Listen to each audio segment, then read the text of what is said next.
Hello dear students, let us discuss questions of DPP2 of your लक्ष्य batch. लक्ष्य batch मधले तुमच्या झुऑलॉजीच्या human respiration chapter मधील पहिला क्वेश्चन आपण बघूया.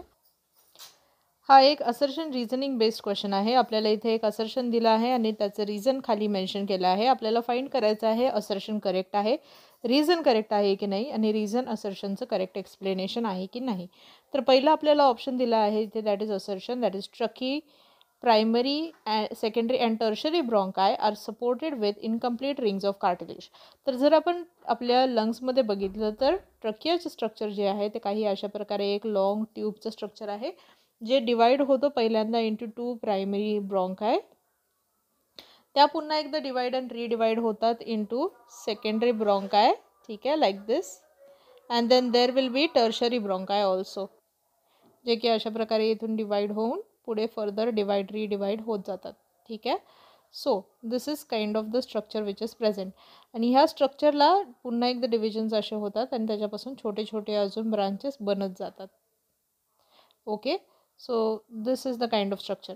आणि ह्याच्यावरती जर आपण बघितलं तर आपल्याला अशा प्रकारे incomplete rings of cartilage, C shaped कार्टिलेजच्या रिंग्स आपल्याला ह्याच्या भोवती अशा दिसणार आहेत. ठीक आहे, ज्या की त्याला कव्हर करतात कम्प्लिटली, जे की त्या ट्रकियाला कव्हर करून सपोर्ट देत आहेत. ठीक आहे, तर हे फक्त इथे ट्रकियावरती प्रेझेंट नाही आहेत, तर इथे ह्या त्या प्रायमरी ब्रॉन्कायवरती पण प्रेझेंट असणार आहेत.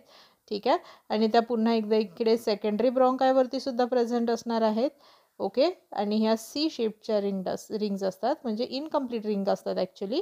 ठीक आहे, तर मी एका रिंगचं पण स्ट्रक्चर काढून दाखवेन तुम्हाला. आणि इथे टर्शरी ब्रॉन्कायला सुद्धा अशा प्रकारे कव्हर करत आहे. ठीक आहे, तर अशा प्रकारे या प्रेझेंट असतात. आता इनकम्प्लीट रिंग म्हणजे काय? Suppose for example the ring goes like this from behind, and जर आपण समोरून बघितलं तर ती अशा प्रकारे आपल्याला दिसणार आहे. ठीक आहे, ही अशा प्रकारे एका साईडने आपण जर बघितलं तर ती ओपन असणार आहे. हा जो सरफेस आहे इथे, हा त्याचा ओपन सरफेस असणार आहे. ठीक आहे, so hence these are called as the C-shaped or we can say incomplete rings of cartilage. So या करेक्टली प्रेझेंट आहे, हे स्टेटमेंट आपल्याला इथे करेक्ट दिसत आहे, that is it is covered with incomplete rings of cartilage. दुसरं reason काय दिलं आहे? These rings of cartilage make the wall non कोलॅप्सेबल.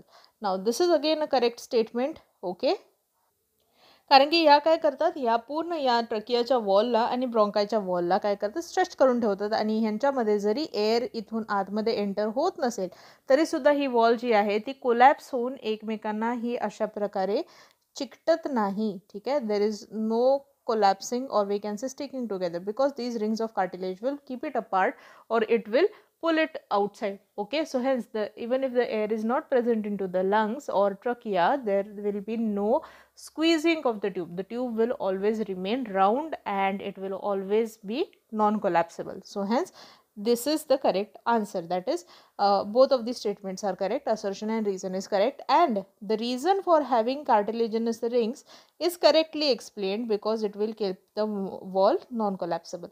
So hence the correct answer आहे ऑप्शन 1 दिला आहे. If both assertion and reason are true, correct, and assertion reason is the correct explanation of assertion, so this is also correct. So आपल्याला correct answer मिळाला आहे. So option 1 here is the correct answer.